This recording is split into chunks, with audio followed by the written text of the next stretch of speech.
Hey everybody, Jason Leisure and Joe Schad here from the Palm Beach Post. We are in Davie at the Dolphins facility. Been a busy day already, Joe. We talked to all three coordinators today.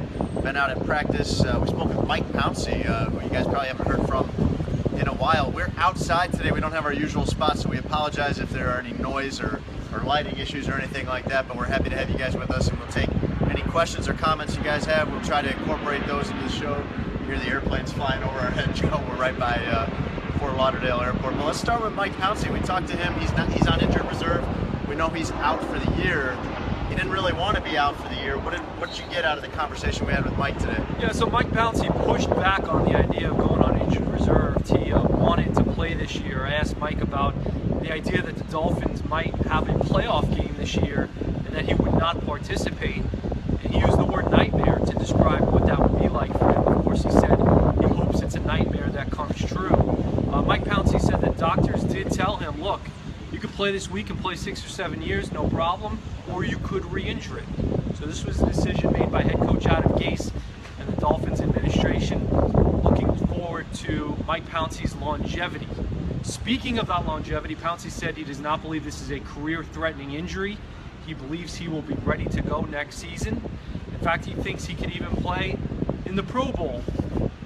So maybe if they need an alternate or something. What were your takeaways from Pouncey? Well, you covered most of them. I thought it was a great answer he gave you about that question of having Mike Pouncey, who has been here just dying for them to be in the playoffs. Now they might be in it without him.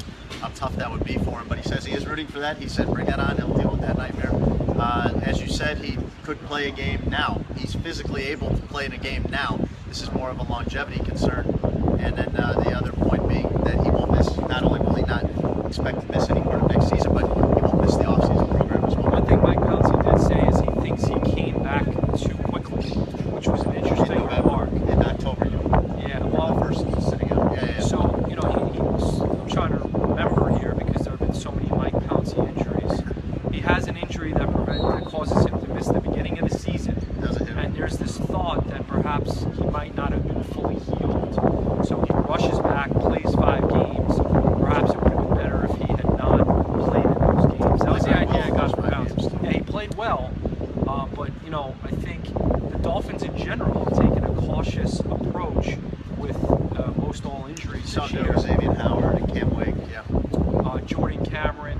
It's not as though they were rushing Jordan Cameron back to the field. So Pouncey basically said, look, if you want more information about whether I came back too quickly, ask Coach Gase. And Pouncey's a guy who's willing to say almost anything. So that leads me to believe there's a little sensitivity there about whether or not maybe he came back too fast. I got the impression from Mike that he came back too fast, but that was maybe a mistake by him, by Mike, maybe rushing himself back. Yeah, he always pushes. It's up for interpretation, certainly, what he said. All right. In other news, Jarvis, Landry, and Ajayi did not make it into the Pro Bowl. However, offensive coordinator Clyde Christensen let us know that they are first alternates, and as we know, Jason, guys often drop out of the Pro Bowl. This year, it's not going to be in Honolulu. It's going to be in Orlando. Yeah. So certainly, Ajayi and Jarvis Landry, 2 guys to whom the Pro Bowl has some significance. Right, because they've only Jay's never made it, and Jarvis only made 1. I mean, they're still establishing themselves. And Jarvis was an alternate. He's never been voted by his peers and coaches as a Pro Bowler. This is a sore spot for Jarvis. Offensive coordinator Clyde Christensen talked about how this maybe makes a point about where the franchise is and where the team is in terms of respect throughout the league. That the team has to win more games in order for these guys to get to the attention they deserve. But Ajayi I could see, but Jarvis Landry, I mean, do you think it is fair and accurate to suggest that he is underappreciated and does not get the respect he deserves throughout the league? Absolutely, man. I mean, Jarvis Landry is a 1,000-yard receiver again. No player in NFL history has this many catches through his first 3 years. He's got the big plays. He's got the, in terms of yardage, he's got the third down catches. He does everything, and he has not had the best quarterback play the last 2 years. He's not out there, now not that Ryan Tannehill's been bad, but he's not out there playing with Aaron Rodgers, for example, having his numbers boosted by that. He, I think, the other way, has been really helping the quarterback. When I was walking out of the Dolphins locker room after Sunday's game, Jarvis Landry asked me to look up how many Dolphins receivers have had 3 consecutive 1,000-yard receiving seasons. Okay. And I forgot to look it up. And when I saw Jarvis in the locker room yesterday, he asked me if I got an answer to his question. So very aggressive journalistic style there by Jarvis Landry. So I asked Brett, the Dolphins PR man, who's the statistician guru. Brett who? Brett Scheisen. How do you say it? Not like that. You tell me how to say it. Breckheisen. Brett, if you're watching. I set him up, man. He's had trouble with that name all year. Sorry. Brett, if you're watching, that was a dirty love trick. You, babe. That was a dirty trick. But you did forget to look up that stat for me, so I looked it up, and it turned out that only 6 Dolphins receivers have ever had consecutive 1,000-yard receiving seasons. So if you guys can name them, 6 Dolphins, including Jarvis Landry, so 5 others. It's kind of hard for me to see that screen from here, but if you guys can call out some of the names, guys you believe had consecutive 1,000-yard receiving seasons. The point is, Jarvis Landry motivates himself in a lot of ways. Not making the Pro Bowl will be a point of emphasis. Oh, that NFL Top 100 thing. That what was it, like 78 or something? It was like 97 or something. He's had that thing in his 97. locker all season because he was so offended to be. I'd be happy to be named one of the top 100 players in the NFL, but 97 wasn't high enough for him. Yeah, so he wants to do something no Dolphin receiver has ever done before. You hit on the Pro Bowl. You mentioned Ajayi and Landry didn't make it, but we believe that they're first alternates. The guys that did make it were Cameron Wake and Ndamukong Suh. Really important guys for the Dolphins to be putting up Pro Bowl seasons because Suh is their highest paid player. They have got to get value out of that contract. And Cameron Wake is a guy that people thought his career might be over last year, certainly his productive career here. And both those guys have been fantastic. Cam Wake, I know it's the 5th Pro Bowl for Suh. I believe it's also the 5th Pro Bowl for Wake. Do you know that off the top of your head? Not sure. I think they've each made it about 5 times. Started his career late. Yeah. Wake has 10.5 sacks this year. Vance Joseph, the defensive coordinator, told us there were 4 more sacks that he's had waived off by penalty. So, I mean, if he hadn't had that happen, he would be the league leader in sacks right now. Really, really key guys for the Dolphins. And then the other guys that I think were even in contention were Michael Thomas as a special teamer. He leads the NFL in special teams tackles. At least he did as of a few days ago. And Byron Maxwell, Joe, I didn't think was maybe a strong candidate, but I thought he had a chance because Byron Maxwell has played really well this year. Yeah. Our friend Adam Beasley from the Miami Herald asked Clyde Christensen twice about Brandon Albert not making the Pro Bowl. And I'm going to give Adam a really hard time right here on our live Facebook Live Palm Beach Post Daily Dolphin. That's a lot of words. Chat, and we appreciate you guys tuning in. I love BA, but the guy has not had a Pro Bowl season, in part due to injuries and illness. He missed a bunch of time, Yeah, I mean, he's been sick, he's had a broken hand. Even Brandon would tell you it has not been his best season. Did you know, though, that Byron Maxwell, we've talked a lot about how he's been okay, but now that's not the case anymore. He's not been okay, he's been much better. Pro Football Focus has him as the 12th best corner in the league right now. And entering last week, Byron Maxwell was the 15th highest rated corner by Pro Football Focus. And Jason Leisure, since you asked me to say Brett's last name, do you know how many cornerbacks make more than Byron Maxwell in the NFL? Higher paid than him? How many cornerbacks make more than Byron Maxwell maybe 2 this year? Maybe 2. 14. 14 make more than that? Wow. Yes. So there's all this discussion about... He makes like $10 million a year. I'm saying it's you could be a sports writer or a cornerback. So he's right on target. These are like the 2 things to do. Before I forget, here are the other... That's what Byron Maxwell would have done if this hadn't worked out? Here are the other... Byron, by the way, one of the great guys in the locker room. Good guy to root for. Good guy. The other receivers, the trivia question I threw out there for you, and I'm sure some of you guys have chimed in. Well, I see Mike Clayton Taylor and Duper. Yeah, he writes... McDuffie is a no. Duper, Clayton, Chambers, Marshall. Marshall is right. All right, so you got Duper, Clayton, Marshall, Landry. That's 4. Okay. And then you got Hartline and Irving Fryer. Okay. The other votes, a lot of votes came in for Chris Chambers and O.J. McDuffie. Surprisingly, Chris Chambers and O.J. McDuffie only each had 1,000-yard receiving seasons as a Dolphin. Now, you know, there were periods of time when the Dolphins didn't throw it a lot. No. Right. And then there were periods of time where they were, but all the passes were going to the Marx brothers. So careers for Chris Chambers and O.J. McDuffie, but they never did it 3 in a row. Brandon Marshall only played 2 years for the Dolphins. He had 1,000 yards in both years. So I guess you could argue Brandon Marshall, one of the most effective Dolphins receivers ever. Yeah, certainly, in terms of the short time he was here. I think Jarvis Landry's going to hold all those records if he stays here.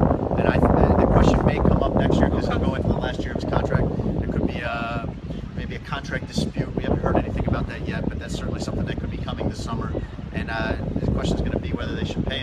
this summer, it would be the year after. They'd have to because it'd be a free agent. So it sounds like I think you got to pay that guy, man. He's going to hold all your records if he stays healthy. So the Dolphins want to give long-term contracts to Jarvis, Landry, or Schad Jones, who have 1 year left on their deal, and maybe Kiko Alonso, who's a restricted free agent, maybe a multi-year deal for him. How would you prioritize Jarvis Landry or Schad Jones? I think out of the two, I only got to pick one. Gosh, that's a tough one, Joe. If you could only pick one.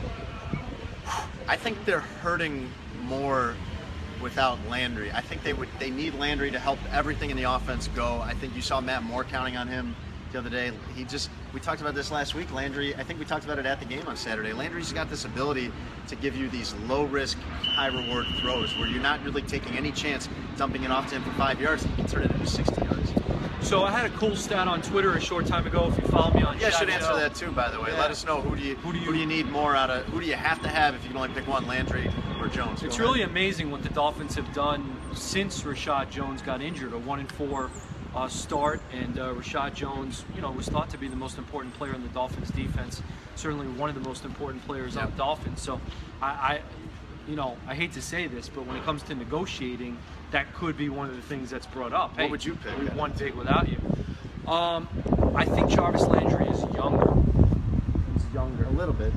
Yeah. Rashad Jones, this is going to be Jarvis's second contract. I believe Rashad Jones has already had his second contract. So I would put the emphasis almost always on the younger player. I think it's more. But now, it's kind of like, when Jimmy Graham was a tight end, and they were saying his camp was arguing, well, he's really a wide receiver. He should be getting receiver money. It's kind of like that with Jarvis Landry. He's going to be arguing, I should be paid among the best receivers in the league, and the Dolphins are probably going to say, no, you should be the highest paid slot receiver. Possession receiver type guy, right? Exactly. Slot receiver. So that's really what it comes down to. But Cam Wake, Rashad Jones, and Mike Pouncey have played, I believe, 285 Miami Dolphins games without appearing in a playoff game. I think I'm going to write a story about this. About all the guys that'll be missing it if it happens. Here's the thing. If the Dolphins make the playoffs this year, only one of those three that's not on IR is Cam Wake. Okay, yeah. See the angle here? Yes, So arguably the Dolphins' most important offensive player for the last, 5 years or so. 2011, I think it's 5 or 6 years for Pouncey, and one of their most important defensive players for the last, whatever it is, 6, 7 years, will not be playing. So credit to the coaches for getting that done, but also what I'm wondering is how aware are the players in the locker room of that, and how much would they like to... It's heartbreaking. It's kind of cliche. Yeah, it's kind of cliche to say they want to win for them, because they want to, of course, win for themselves. Right. But the idea of overcoming those losses, how difficult is that, and how you're right, how bad do they feel for those guys that they're not able to participate? Well, you're certainly in touch with this. I mean, you know how much the fan base has suffered for the last few years and how excited they are about just the possibility of some playoff game. Even if people they're not delusional thinking the Dolphins are going to win the Super Bowl, they're just desperate for a playoff game, man, just to go to Houston or someone and play a playoff game. And so imagine all these guys that have been here breaking their bodies, and you could throw Tannehill in that group too. I mean, he's been here 5 years, and we don't expect right now that he would be playing in that playoff game either if we get to that. That's one of the questions that we got online. We appreciate those of you sending questions in advance on Post on Dolphins on Facebook. One of the questions Dave Fry wants to know, would Tannehill play in the first round? And if basically he's asking if Moore wins out, does Moore deserve to remain the starter? What are your thoughts on that? Well, that's not going. I'll take that last part first. Ryan Tannehill's the starter if he's healthy, period, no matter what. Even if Moore is lights out and 3 straight great wins? If they've got a healthy Ryan Tannehill, they will go with him. Okay. When you start saying he's partially healthy, now you're getting into a different kind of debate. What percentage of Ryan Tannehill's healthiness would you take over Matt Moore? I don't know. The most important part is, do we think, and we're not doctors, but we have that some Tannehill information has on this. a chance to play in the first round? So we heard the NFL Network report, like you guys did, that he had torn the MCL off the bone. Ryan Tannehill says that's not true.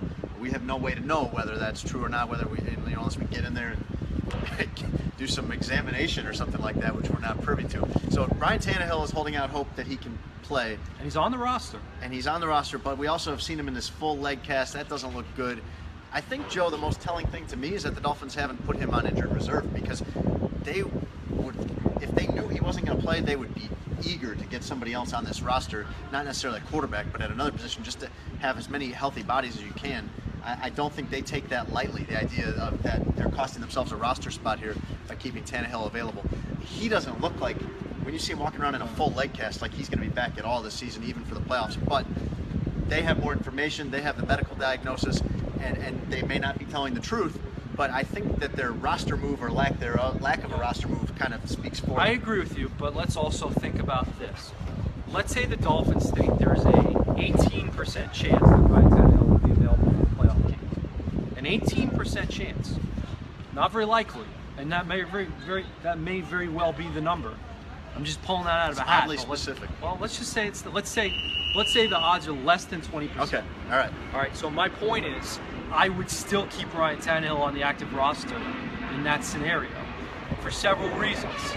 One, you don't necessarily have to add a quarterback because T.J. Yates has been brought into the mix as the backup.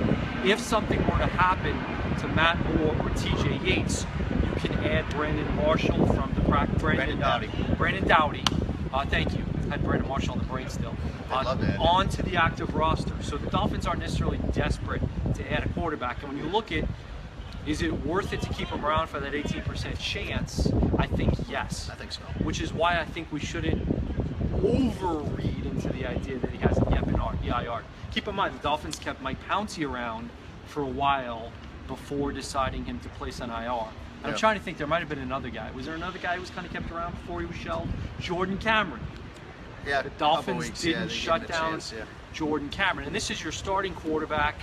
You know, hey, look, let's just say the odds the Dolphins advance to the second round are... now you're talking a month after the original injury. Right, so, you know, even if there's a small chance Tannehill could return from that game, you would want him to be available. By the way, Christian's offensive coordinator speaks so he likes Matt Moore. He compared him to Matthew Hasselbeck today, who did a nice job in leading the Seahawks to the Super Bowl a few years ago, and I guess against the Steelers. The Steelers won that game. It wasn't a great Super Bowl. That wasn't a good one. That was kind of a stinker. Hasselbeck was in Indianapolis with Christian. One thing I'm wondering is if the Dolphins make the playoffs, and for those of you who are asking about odds, I got another one here. We got John Zuba, S-Z-U-B-A. John Zuba wants to know, do we need to win both to get him in? There's this website, 538.com, and they say if the Dolphins win one of the last two, there's an 88% chance they get in. One of the last two. If they lose both, a 2% chance they get in. And if they win this week, a 92% chance they get in. That's a lot of numbers, but it really makes sense. So what was the point? The point was about... You should check that out, by the way, because they've got a little interactive thing where you can click different results for all the different games in the league over the last 2 weeks and find out what that would do to either team.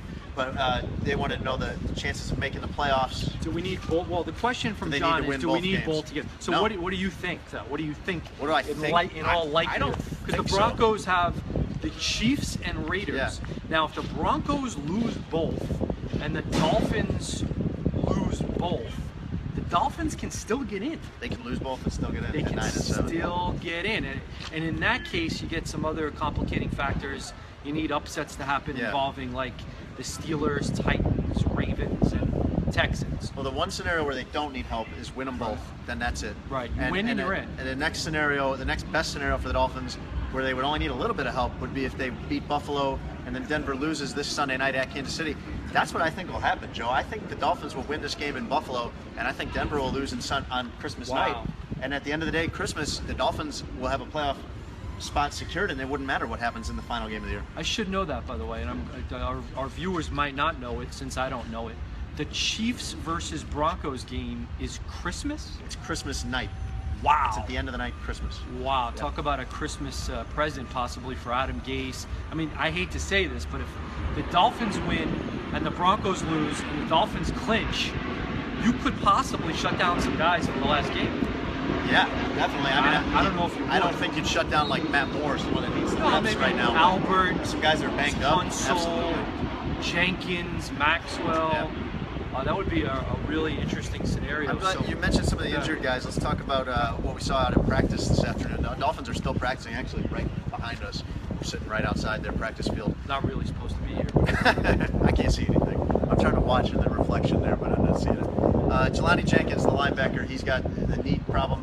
He's doubtful for this week. He was working on the side. He was not out there with his group. Byron Maxwell, this is a little more troubling. The cornerback has an ankle injury that he suffered in the Jets game. He wasn't doing anything, Joe. He wasn't even doing rehab work on the side at today's practice. He was described as 50-50 by defensive coordinator Vance Joseph. That's not my feeling after seeing that he just wasn't doing anything at all in practice. And it's strange because he was walking, he was dancing in a lot. Yeah, I hate to say this. I'm not saying Byron Maxwell did anything wrong by dancing.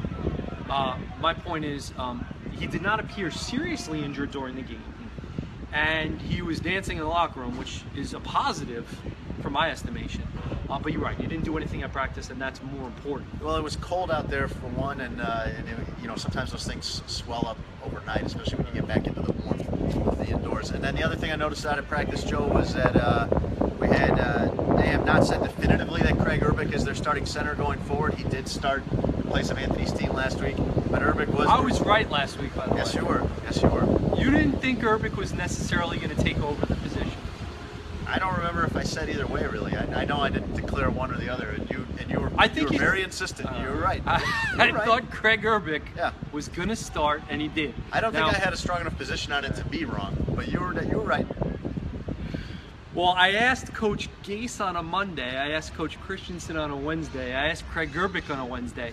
Craig Urbick, if you and your wife, your lovely wife, who makes cupcakes for us in the locker room, Emily, I believe, if you guys are watching, Craig admitted to me after the game that they told him on Tuesday, so he knew. Okay, there you go. So what happened is that means Gase knew too, and he didn't sometimes the team tries to keep it a little bit under wraps so that there's not a competitive edge for the opponent. Yeah. And also so we don't ask the guy that got benched like 100 questions about being benched. Right. So it is what it is. But Craig Urbick has not definitively been put in as a starter, but we would expect that after last week. He did solid. He was out there working with the first team today. And further to that point, Anthony Steen was active in practice and was not working with the first team. So it does look like they're going to stick with this offensive line for at least one more week, Joe. Christensen noted that they actually thought about getting T.J. Yates a couple of snaps at the end of the last game. Of the Jet game, yeah. But they chose not to, right? Yeah, well, this is an interesting battle for them, and we just mentioned this with Matt Moore. I mean, he kind of needs the reps right now. He needs the continuity with Craig Urbick or whoever is playing center, and the receivers and things like that.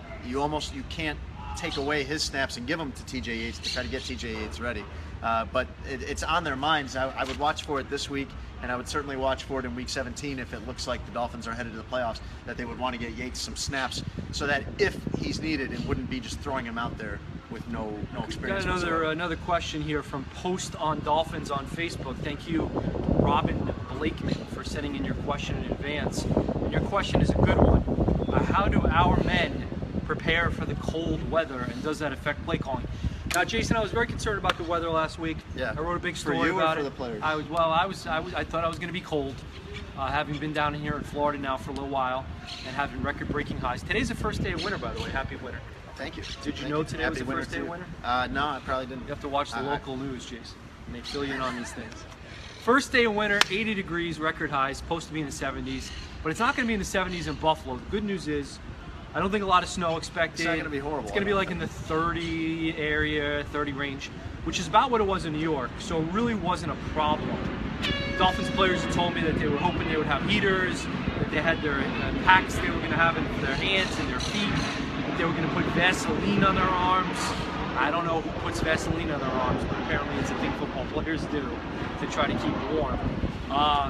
The Dolphins have not historically played well in conditions under 25 degrees. And they have not historically played well at Buffalo, period. It's a good point. Yep. So it's not going to be that cold, Robin Blakeman. And in terms of play calling, the Dolphins defensive players feel that cold weather gives them an advantage. I don't know. Actually, Byron Maxwell was big on that and then went out and got hurt in the cold. I think they like it from a pass coverage standpoint. I think any defense prefer they feel like it's going to be harder for the offense to pass the ball. As far as play calling, I mean, Ajayi needs to get the ball. I don't know if it's harder to throw a deep pass in cold conditions. It sure seemed like Matt Moore threw a nice deep ball. Yeah. Was it Kenny Stills? Yeah, he had Kenny Stills on the deep ball. Matt Moore was funny yesterday. On the left side. Someone was like, "Can you give us some tricks and tips on throwing the deep ball?" And Matt Moore was like, "No, I'm not going to give you my tricks and tips on throwing the deep ball." So as Jason Jenkins, the head of Dolphins Communications, walks by, hope you don't get in trouble for being out here, Jason. That area He's was calling, locked. yeah. All right, we're okay. Security right now. So we have approval. Right. We're okay. To be out here. I definitely am hoping to get for Christmas an almanac so I can keep track of what day the season starts, so I won't be caught off guard by this again. Anything, we got Adam Gase coming up in a few minutes here after practice. Anything you really want to know from him that we don't know yet? Let's see. You know, I don't know. The Dolphins added Trevor Riley. Everyone been him on the Daily Dolphin blog. It was interesting. The special teams coordinator and assistant head coach Darren Rizzi, he really wanted to be careful not to say anything negative about Zach Vigil.